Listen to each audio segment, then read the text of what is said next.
كيفاش نقول لك كيش قلعت الشجر قلعت اللي عشت به. قلعت الشجر بالبيوش.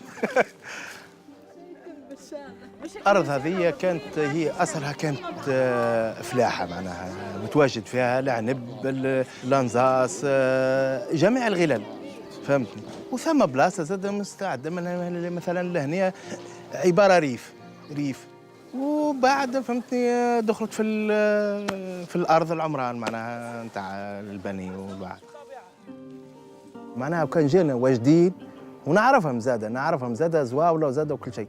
اما راه ما يقلعوش لا جر ولا يسكنوا لهنا من اصله بيدا من اصله ما يجوش لهنا ولا يقلعوا جر ولا حتى شيء. كل واحد شد بلاده ينتج كيما نتج معناها البيان واحد وكل شيء. اما الدنيا ماشيه في التطور معناها يلزمنا ندخلوا للمدينه باش على الارجان والفلوس والواحد.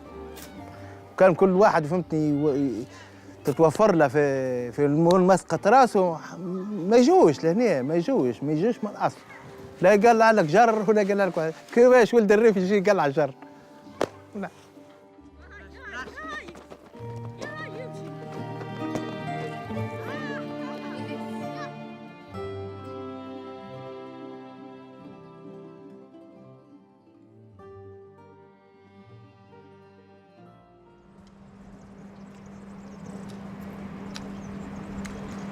La ville est-elle dépassée? Bien sûr que la ville est dépassée, parce que la ville n'avait pas les moyens de contenir cette population et de répondre aux besoins élémentaires de cette population, sur le plan emploi, logement et services. Et donc la ville est débordée. La meilleure expression du débordement, c'est l'apparition de cet habitat informel ou cet habitat spontané. A finales de los años 50, la mayoría de la población tunecina vivía en el campo. Hoy se ha invertido esa proporción. Alrededor del 70% de los 11 millones de tunecinos vive en la ciudad. El crecimiento económico ligado al de la población favoreció este éxodo rural masivo. Las ciudades tunecinas no fueron capaces de controlar ni vigilar este crecimiento urbano desenfrenado.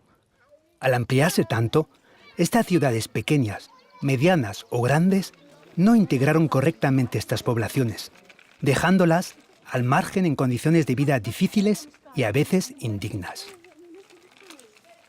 نسكن في حي بير الثلج، حي تاعب، لا عندنا كياسات، لا عندنا ضوء، لا عندنا زيقاوات، والتاكسيات ما تهبطش لينا مثلا حديث. يبدا واحد تاعب ما تهبطش ليه الحمايه، معناها ما تلقاش كيفاش تهبط له كيفاش. يبدا عندنا ميت نهزوه به على يدينا معناها الجبانه. يعني حالتنا تعب خلاص. اي ولادنا خاطر كي تصب المطر ولادنا ما يمشوش يقروا والطبعه برشا معناها يتغرقوا بالمطر. معناها صار ساعه تضرب بالجمع ما تمشيش تقرا والمدرسه بعيده 3 كيلومتر والسبيطار كيف بعيد علينا وما تلقاش الامبيلونس وكيفاش تدخل لنا خلاص ما تنجمش تدخل لنا خاطر النهجه ضيقه يقعد سام المريض. احنا وضعيتنا نعيشوا الفقر ومتهمش ونعيشوا التهميش يعني فقراء على يعني للصفر معناها مش يعني متواضعين شوي يعني للصفر يعني ثم فينا شكون يبات بليش ما عندوش واش ياكل. معناها حالتنا تعبه خلاص خاصة الحي نتاعنا نحن ظروفه تعبه لأقصى درجة. En la periferia, estos barrios están marginados, desconectados de la ciudad. A veces es imposible acceder a ellos y salir es como hacer el recorrido de un combatiente. Es una fosa entre dos barrios y el resto de la ciudad.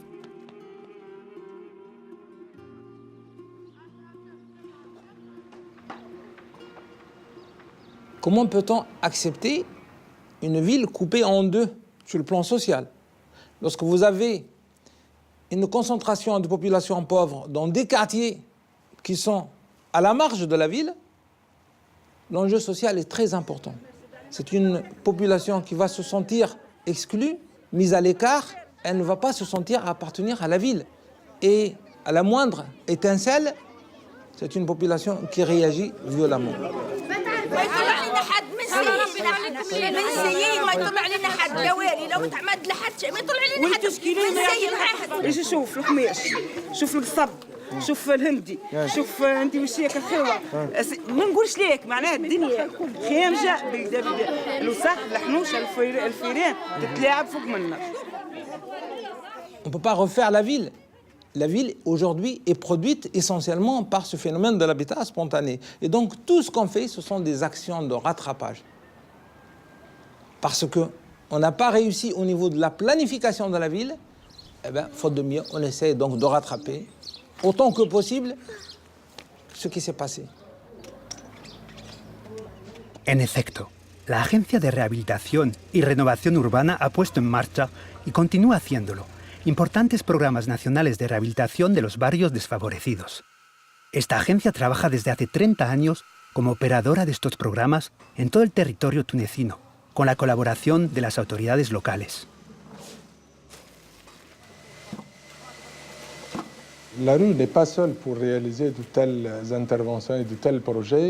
Elle fait appel, bien sûr, aux bailleurs de fonds étrangers, à savoir l'AFD, qui nous a accompagnés depuis pratiquement 17 ans dans la réalisation de ces projets. Et aussi, nouveau venu, c'est l'Union européenne qui nous a accordé un don pour faire face au financement de ces projets-là.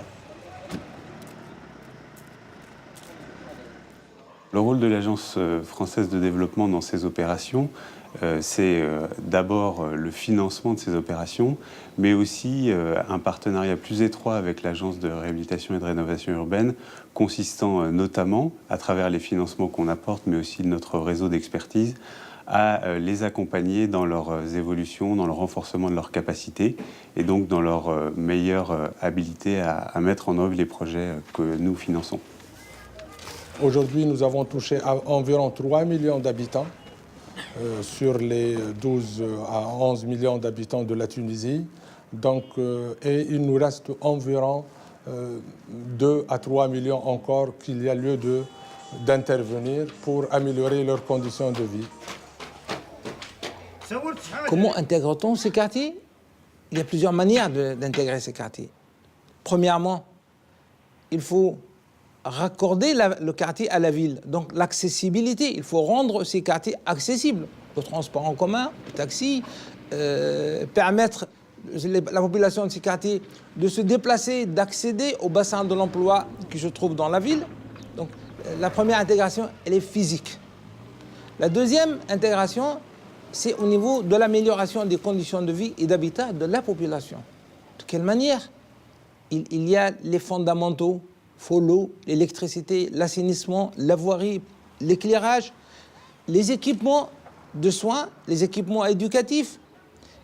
Ce sont les services urbains qui sont nécessaires dans un quartier urbain. Et après, lorsque cette population peut accéder à l'ensemble de ces services, y compris à l'emploi, c'est à ce niveau-là que cette population peut se sentir appartenir à la communauté urbaine.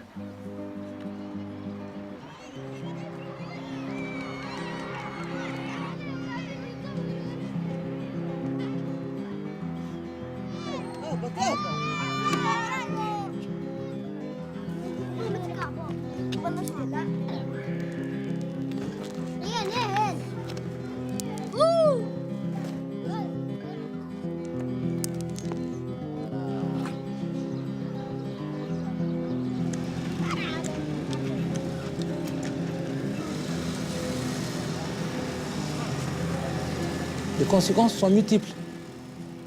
Bien sûr, ça améliore le confort des infrastructures des services urbains. Vous avez pu le constater, comment on passe de voies non aménagées, boueuses dès qu'il pleut, à des voies qui sont revêtues avec de l'éclairage, des trottoirs. Ça permet bien sûr d'améliorer le confort dans ces quartiers. Ça permet d'améliorer la collecte des ordures ménagères. Ça permet de circuler facilement dans ces quartiers et ça crée une dynamique d'auto-amélioration des logements. Les gens investissent, il y a un effet de levier de ces investissements publics sur ces quartiers-là. Il y a des activités qui naissent dans les quartiers parce que tout simplement le standing du quartier s'est amélioré avec un apport de nouvelles populations, de nouvelles activités.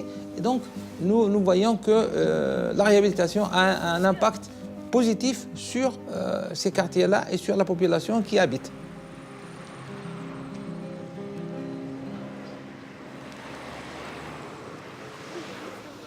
بالنسبه للحي كما كانش كما قبل كان مثلا نقص في الكياسات في التزهيجات شويه في مثلا نقص في الامن زاد شويه توفرت فيه الامن توفر فيه الكياس توفر فيه مثلا الخدمه ما توجد وش كثرت القهاوي توجد فيه الحوانت كثرت فيه الحي توفرت فيه الخدمه يعني تو حاليا ترقى الحي شويه جي سالك علاش وجدت فيه خدمه في القهوه اول محلات كما قلت لك كانت تخدم فيه 3 4 من الناس او كانت تحيرت الخدمه ولا تخدم فيه 7 8 من الناس.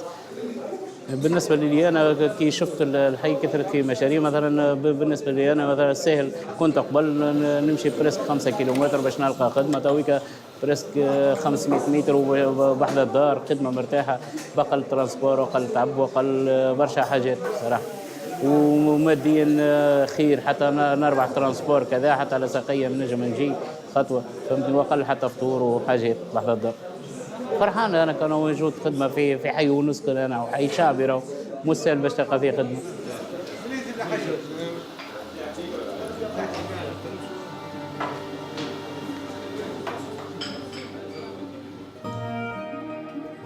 Las carreteras, la luz y todas las infraestructuras de base dinamizan y unen, favoreciendo el desarrollo global de las ciudades.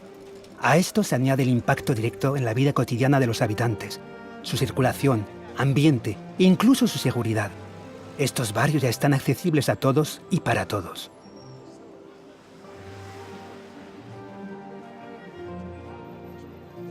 Aún así, si se conocen los efectos, hay que ser cautos porque el trabajo es inmenso y podemos preguntarnos sobre los límites actuales de la rehabilitación urbana en Túnez.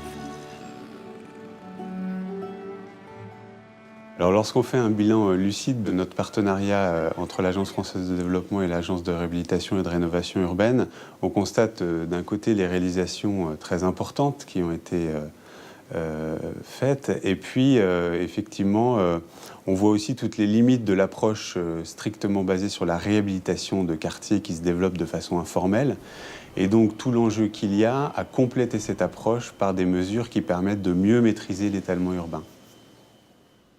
Ces résultats n'ont de valeur que si on intervient en amont et si on agit sur les causes de l'apparition de l'habitat spontané.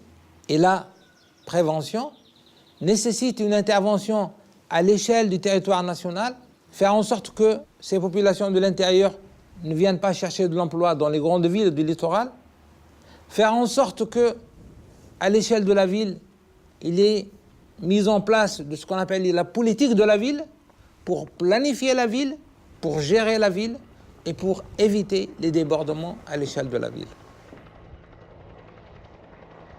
El desarrollo y las mutaciones que conocen estos barrios proceden de los desafíos socioeconómicos y urbanos estructurales. Por ello, para que las ciudades tunecinas sean más sostenibles, es necesario actuar en los procesos que crean estos barrios desfavorecidos. Aunque parezca complejo y ambicioso, este proyecto es muy importante teniendo en cuenta las grandes esperanzas sociales y políticas tras la revolución de 2011.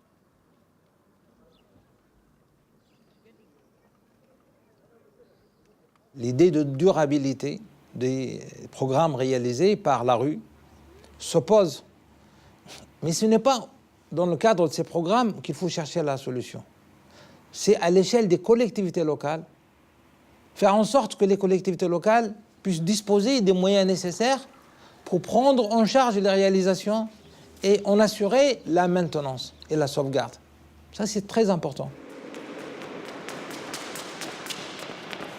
Il nous est arrivé de tirer la sonnette d'alarme sur l'extension démesurée des villes, sur le grignotage des terres agricoles. S'il y a une prise de conscience, il faut essayer d'endiguer ce fléau, d'essayer de maîtriser l'urbanisation en mettant les moyens nécessaires. Ce n'est qu'à ce prix-là qu'on peut limiter l'étalement de nos villes. Sinon, nos villes vont continuer à s'étaler d'une manière démesurée. Et quand on voit que des centaines d'hectares, sinon des milliers d'hectares agricoles qui disparaissent sous la pression de l'urbanisation, ça donne à réfléchir pour les futures générations.